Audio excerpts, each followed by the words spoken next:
Dear students, आज की online class में आप सभी का स्वागत है। आज हम पढ़ेंगे बीएससी पार्ट सेकंड के थर्ड पेपर पुष्पीय पादपों की संरचना, प्रवर्धन व जनन की सेकंड यूनिट के टॉपिक प्रोशीर्षस्थ विभजोतक का संगठन। इसके 7 सिद्धांत दिए गए हैं, जिनमें से पिछले वीडियो में हमने 2 सिद्धांत पढ़ लिए हैं, जिसमें फर्स्ट शीर्षस्थ कोश का सिद्धांत एवं सेकंड ऊतक जनवाद थ्योरी।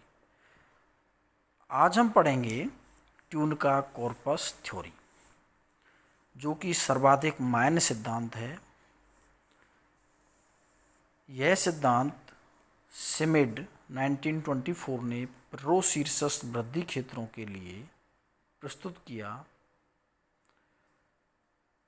यह सिद्धांत शीर्षस्थ विभाजनशील कोशिकाओं में होने वाले विभाजन या दिशा पर आधारित है। विख्यात एनाटॉमिस्ट फॉस्टर ने इस सिद्धांत का समर्थन किया। इस सिद्धांत के अनुसार प्रो का शीर्ष भाग 2 क्षेत्रों ट्यूनका तथा कॉर्पस में विभेदित होता है। तो स्मॉल ई पॉइंट ट्यूनका अर्थात ट्यूनका क्या है? प्रोशीर्ष के एक या बहुस्तरीय बाह्य आवरण को हम ट्यूनका कहते हैं।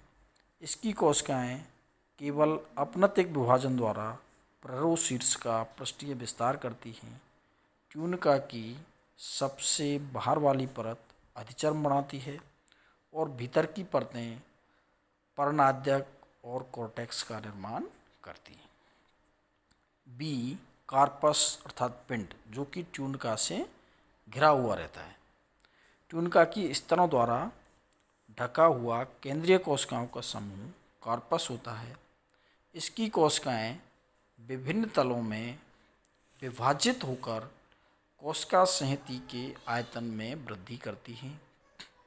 ट्यूनका व कॉर्पस क्षेत्र अधिकांश पादपों में स्पष्ट विभेदित होते हैं, लेकिन कुछ में ऐसा नहीं भी हो सकता है।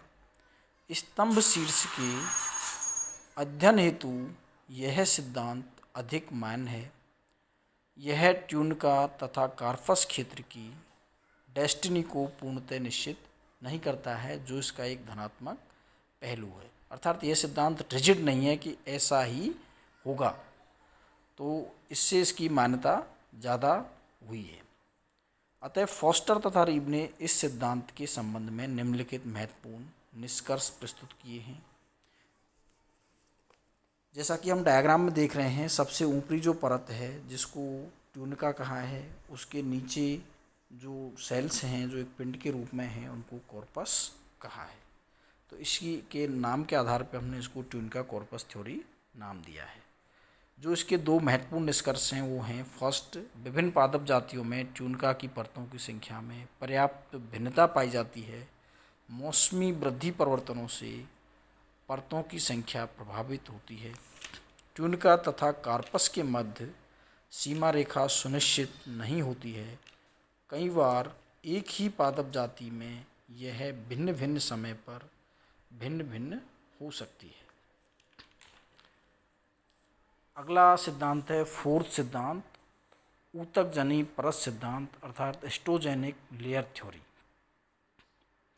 इस सिद्धांत का प्रतिपादन डरमेन 1947 ने ट्यूनका कॉर्पस सिद्धांत को नकारते हुए किया। इसके अनुसार वृद्धिकारी शीर्ष भाग में कई स्तर पाए जाते हैं। इनकी वैश्विक संख्या 3 है, लेकिन सामान्यतः ये 3 से अधिक होते हैं। इन स्तरों को विशिष्ट नाम क्रमशः L1 अर्थात लेयर 1, L2 अर्थात लेयर 2 तथा L3 या लेयर 3 का नाम दिया गया है। इनमें से L1 द्वारा स्तंभ व पर्णों की अधिचर्म, L2 द्वारा हाइपोडर्मिस अर्थात अधस्त्वचा, वल्कूट तथा संवहन ऊतकों का कुछ भाग, जबकि L3 द्वारा संवहन ऊतकों का शेष भाग व मज्जा का निर्माण होता है। डरमेन ने इन स्तरों को ऊतक जन स्तर कहा है। यह सिद्धांत मोटे रूप में हेनिस्टीन के, जिसे पहले हमने पढ़ा, हिस्टोजेनिक थ्योरी की जैसा ही है, अर्थात इस सिद्धांत को अधिक समर्थन नहीं मिला। नेक्स्ट सिद्धांत है मेंटल कोरवाद, जो कि ट्यूनिका कॉर्पस की तरह ही है, अर्थात ट्यूनिका को इन्होंने मेंटल नाम दिया है और कॉर्पस को कोर नाम दिया है। तो यह सिद्धांत पोफेम तथा चान 1950 ने मेंटल कोरवाद की तरह प्रतिपादित किया।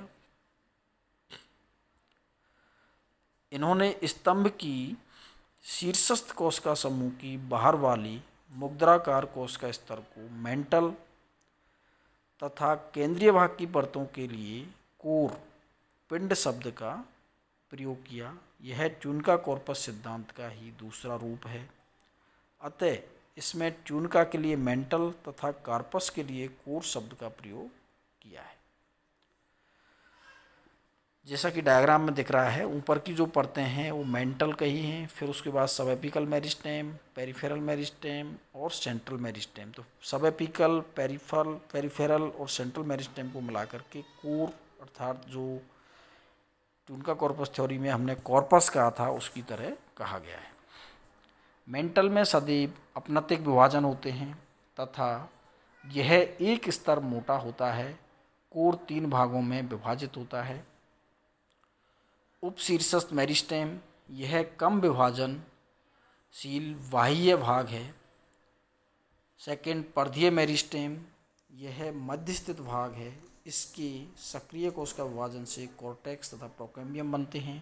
थर्ड, केंद्रीय मेरिस्टेम, यह सबसे भीतरी भाग है जो पित्त यानी मज्जा बनाता है। अधिकांश वैज्ञानिक इस मत से सहमत हैं। अगला सिद्धांत है फ्रेंच स्कूल का मत। यह सिद्धांत प्लांटेफॉल 1947 एंड 50, बोवेट 1955 तथा कैम्फर्ट 1956 ने प्रस्तुत किया। इन्होंने शीर्षस्थ विभजोतक में 3 क्षेत्रों की उपस्थिति को माना, जिसमें फर्स्ट क्षेत्र है पर्धीय सक्रिय क्षेत्र। यह अधिचर्म, बल्कोट तथा एंडोडर्मिस यानी अंतस्थ त्वचा को बनाता है। सेकंड, प्रतीक्षा विभजोतक, मेरिस्टेम डिएटेंटे या बीटिंग मेरिस्टेम, यह बाह्य तथा केंद्रीय भाग के बीच में स्थित होता है तथा केवल फ्लावरिंग के समय ही सक्रिय होकर पुष्पक्रम तथा पुष्पों का निर्माण करता है। बोवेट के अनुसार यह भाग पुनः 2 क्षेत्रों से निर्मित होता है। ये हैं प्रोमेरिस्टेम स्पोरोजीन तथा प्रोमेरिस्टेम रिसेप्टेकुलर।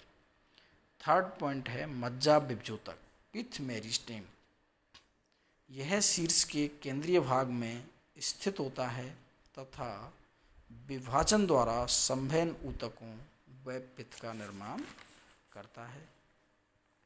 इस सिद्धांत का सबसे विवादास्पद बिंदु प्रतीक्षा विभजोतक है, जिसे अधिकांश अध्ययनों में सदैव सक्रिय रूप से विभाजित होते पाया गया है। तो इसलिए ये सिद्धांत ज़्यादा मान्यता प्राप्त नहीं कर पाया। जैसा हम डायग्राम में देख रहे हैं, promeristem sporogen, waiting meristem, promeristem receptacular, peripheral, active zone, सबसे सेंटर में है पिथ मेरिस्टेम।